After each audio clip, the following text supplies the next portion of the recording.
Welcome to the busy town of Ilkeston in Derbyshire. The year is 1861, a time of industrial growth and Victorian values. A place where generations of the same families lived, where everybody knew each other's business and home to a community that helped each other. The tragic death of Joseph Smith shocked the town not just because of its violence, but because of the perpetrator.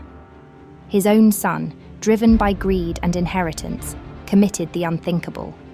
To cover his tracks, he claimed his father's death was suicide. Join us as we unravel the chilling details of this family betrayal and the lengths taken to disguise the murder. This is the story of Joseph Smith, a tale of greed, deceit, and a son's ultimate betrayal. On the 2nd of May 1861, a man named Joseph Smith, also known as Red Smith, was found deceased at his home with a gunshot wound to the head. The police immediately suspected his eldest son, George Clay Smith. Joseph was a shoemaker by trade, and at the time of his death he was 46 years old. He lived in one of the main shopping streets called Bath Street in Ilkeston, Derbyshire. A man of industrious and frugal habits, he owned the home that he lived in and was also the owner of the 3 houses and a shoe shop that adjoined it. Over the years, Joseph had managed to accumulate savings of about £150, which he held at Nottingham Savings Bank. He had a daughter, Sarah, who was married to a man named Aaron Aldred, and they lived next door. In the next house was a man named Isaac Aldred, but he was no relation to Aaron Aldred. The only parties who resided in the house with Joseph were his eldest son, George, aged 21, a second son, Henry, who was 17, and the youngest, Edward, who was 12 years old. According to the Derbyshire Advertiser on the 1st of May, Joseph was at work making shoes with his second son, Henry. George, the eldest son and suspect, was working at a textile manufacturer in Ilkeston called Ball & Sons, whilst the youngest, Edward, was at school. On that fateful day, Joseph and Henry worked until after 7 o'clock in the evening. After work, Joseph went to visit his brother Samuel Smith a few houses away and returned home around 9:30. He had some tea and then went to bed. Joseph and his son Henry slept in one room, and George and his brother Edward in another. About 12 o'clock, they were woken by a noise downstairs. Joseph told his son Henry to get a light, which he did, and the father proceeded downstairs. Henry soon followed his father and found him looking in a drawer where he used to keep clothes. What he was looking for at this time did not appear to be there, but it would be revealed afterwards that he kept his bank book in this drawer. Joseph told his son Henry to return to bed.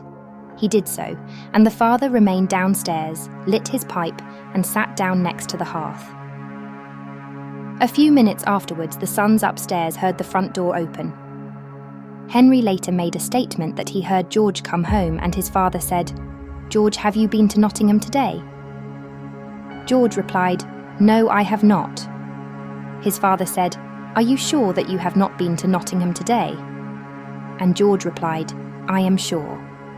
The father then said, "George, you see what trouble you have got into, and I am not going to sit up for you all night." All fell silent for a minute or two, and then a pistol was heard. The sons upstairs were greatly alarmed, and they threw up the window and began to cry, "Murder!" The neighbours were alerted by their cries, and a minute later, Sarah, their sister, and Isaac Aldred, who lived at the 3rd house, entered the dwelling. They found Joseph Smith deceased, lying across the hearth alone. Isaac Aldred looked for the cause of death and found Joseph had been shot in the left side of the head. He then searched for the pistol, but he couldn't find it. Shortly after, George Smith returned to the house with a man named Reuben Davis. Aldred said, "Why, George, have you murdered your father?" Upon which George replied, "No, I did not murder him. I am innocent. I don't know anything about it. My father has done it himself." Aldred then said, "What has your father done with the pistol if you did not shoot him?" George replied that he had taken the pistol and hurled it away.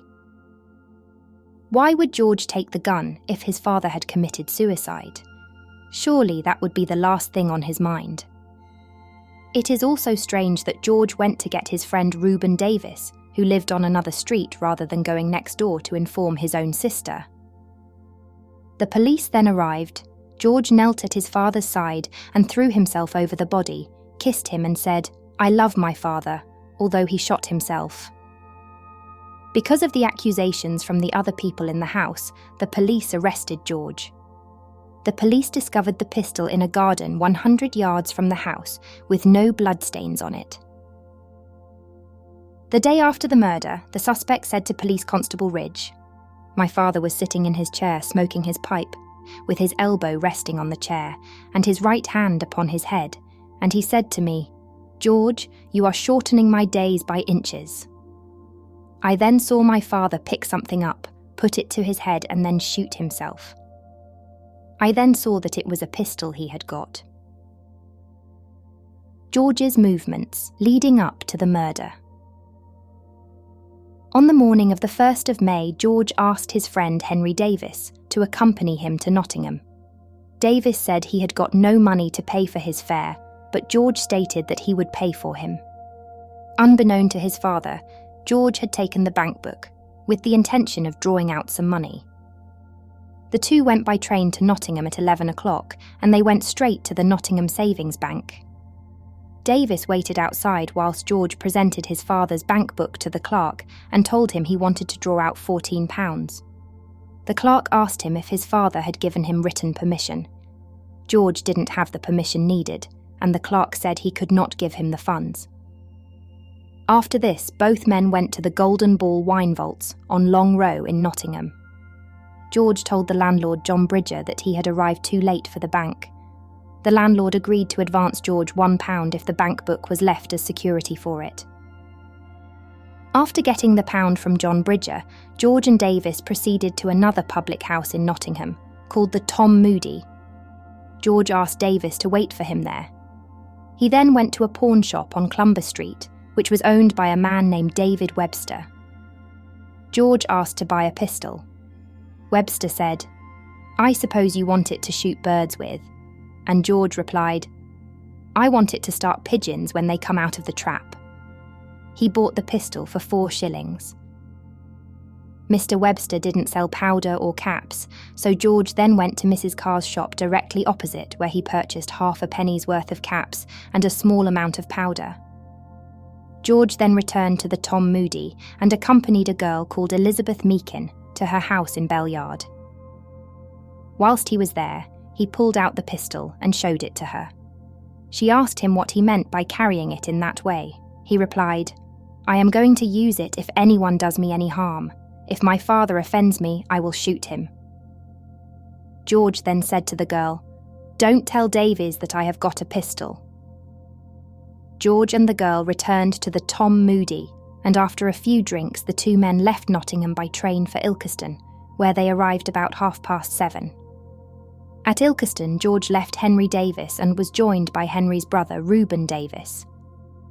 Reuben wanted to shoot some wood pigeons, so George handed over 6 caps that he had purchased at Nottingham. It was now 8 o'clock, and George decided to go home to get some bread and cheese. He had arranged to meet Reuben later at the Queen's Head pub.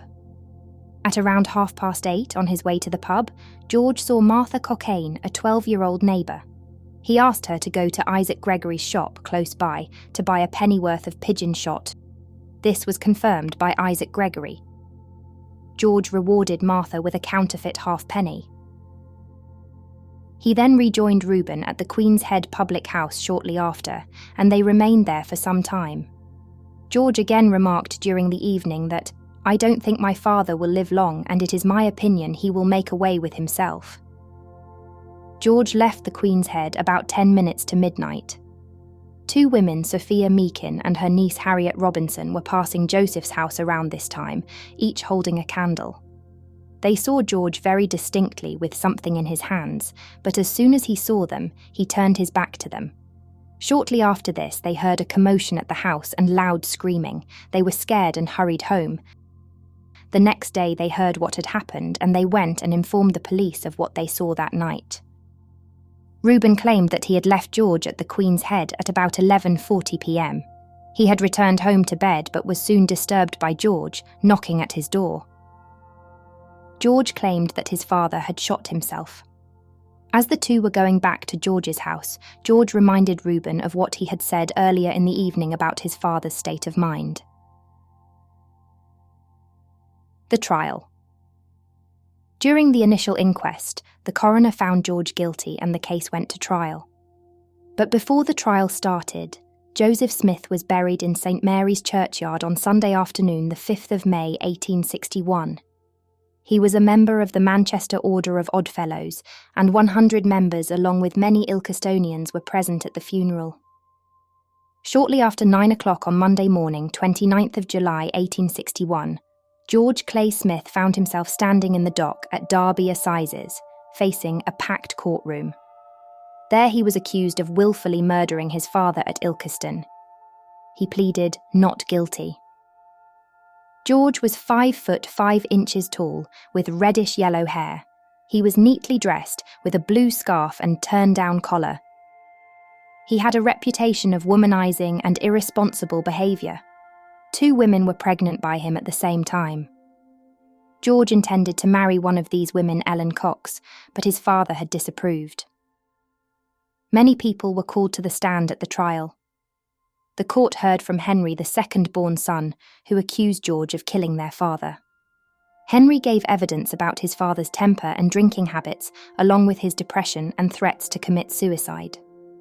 Joseph's first wife, Harriet Clay, had died in a typhus outbreak of 1854, and he had remarried in 1857. This marriage only lasted 22 days, as Joseph's second wife accused him of assaulting her in a drunken rage, including pulling her hair, kicking and threatening her. Although Joseph claimed he had received similar treatment from her, the court at that time chose to believe his wife and the couple separated. This led to Joseph's depression and a suicide attempt, however. In the year leading up to the murder, Joseph's mood had greatly improved. Joseph's daughter Sarah Aldred gave evidence and confirmed the same as Henry. Edward Smith was then called. He was visibly upset and talked of finding some ammunition wrapped in paper in the family's pigsty. It was found 3 weeks after his father's death, even though no pistol or ammunition had been seen in the house before the murder. Had George loaded the pistol and hid the rest of the ammunition in the pigsty before the murder? Many eyewitnesses at the trial corroborated George's whereabouts in the lead-up to the incident. It came to light that whilst working at Ball & Sons factory on the 27th April, George had asked a man named Elijah Ellis if his father was to die, would the property go to him, as he was the eldest son, and also whether he should be entitled to the outstanding debts. He suggested that his father was likely to destroy himself. It was common knowledge that Joseph had not made a will. On the 29th of April, George told the same man that he was going to be married to a girl named Ellen Cox, who was having a child by him. On the evening of that day, he wrote a letter to Ellen in which he said his father was like a madman and would someday make away with himself. He also said that he had put the banns in at Ilkeston and that he was expecting to receive a fortune in the next week. George had arranged to marry the girl on the 14th of May. This was George's attempt to manipulate people's opinions of his father. It showed the court that the murder was not accidental, it was premeditated. Following an examination of the deceased, Dr. George Blake Norman testified that Joseph had died as a result of a shot, above and a little behind the left ear from close range. In the doctor's opinion, the pistol could not have been fired by Joseph's hand. The trajectory of the shot suggested it had been fired by another person, standing higher than the deceased, and therefore eliminated the possibility of suicide. When the pistol was found, it didn't have any blood on it, but George did have blood on his sleeve that night. However, no witness could testify if George had blood on his sleeve before he had knelt down and hugged his father. Throughout the trial, George pleaded not guilty. He had a notepad and pen with him, and not a single witness was called in George's defence. The verdict and sentence. The question was put to the jury. Who shot the deceased? Did he do it himself, or was it George who committed the deed? After the judge had summed up the evidence, the jury deliberated for only a few minutes before George was found guilty. The judge then donned his black cap and began to pass sentence, at which point George interrupted, stating, "I have not taken the life of my father. I stand here with innocence, and I can stand before the Almighty Maker of heaven and earth with a clear conscience. If I come to die upon the gallows tree, I will still say that I am innocent.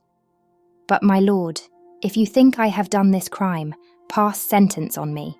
Then speaking to the people in the galleries, he continued, "I speak like an English son, and like an English brave man. I want nothing but my rights. I would scorn to kill my own dear and beloved father.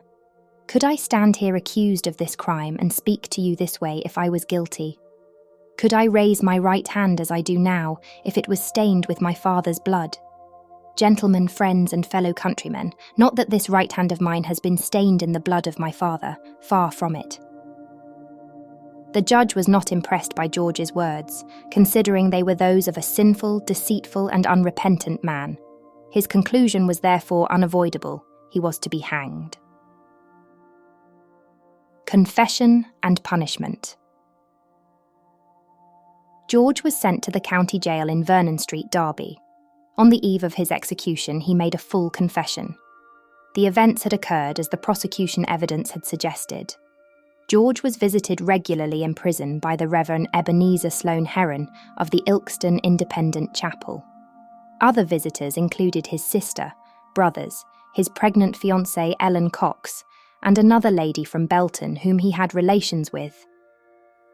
His brother Henry got very upset and refused to go and see him again. George's uncle Samuel also visited and was so angry he volunteered to hang George himself if no one else was available. Whilst George was awaiting execution, a lady called Emma Eyre gave birth to his daughter, whom he was never to see. On Friday afternoon, August 16, 1861, George was hanged in front of Derby Jail before an estimated crowd of 20,000 to 30,000 people. Several of the spectators made the journey from Ilkeston and the surrounding area to witness the execution. It was a hot day, and many women and children fainted in the crush of the crowd. At 10 minutes past midday, George said a short prayer showing little emotion and was executed. After being taken down, his body was buried in quicklime within the precincts of the jail. But just before this, a cast was taken of Smith's head by Mr. Barton, a sculptor from Derby. Apparently, this cast was later in the possession of Nelson Bestwick, a stationer and newsagent in the marketplace in Ilkeston. After Nelson's death in 1981, the cast was destroyed and the remnants disposed of. The last public execution at Derby took place on April 11, 1862. This was person number 79. George was number 76. George's brothers continued on with their father's shoe manufacturing business. The family tried hard to put this horrific event behind them. Even the local preachers made their sermons about moving forward for the sake of the family members. Edward grew up and moved away for a while, but he eventually returned with his family, and in 1919 Edward became mayor of Ilkeston. Henry, Edward and Sarah all ended up living in Gregory Street, where they supported each other for the rest of their lives. Shortly after the execution, the Ilkeston Pioneer newspaper gave an account of George's character. It said, "There was in Smith the elements of a fine character, such as his strength of nerve, bold daring, self-control, ability to carry out his design, fluency of speech, and a mind capable of much labour, and with cultivation would have enabled him to excel in anything he chose to undertake. But he was frivolous, false, and given to change, awfully licentious, self-indulgent in the extreme. Thus his fine faculties were shut up in a prison of steel. The animal was indulged at the expense of the intellect." The trial of George Smith gripped the town of Ilkeston and beyond. Joseph's life was tragically cut short by a heinous act committed for the sake of inheritance. Despite his attempts to blame his father's death on suicide, the evidence led to his downfall, and George faced the ultimate punishment. Ilkeston eventually moved on, but the haunting tale of George and Joseph Smith remains a part of its history. Thank you for joining us on this journey into the past. Until next time, remember the lessons of history and the enduring strength of justice. Please like and subscribe for more Historical Crime Chronicles.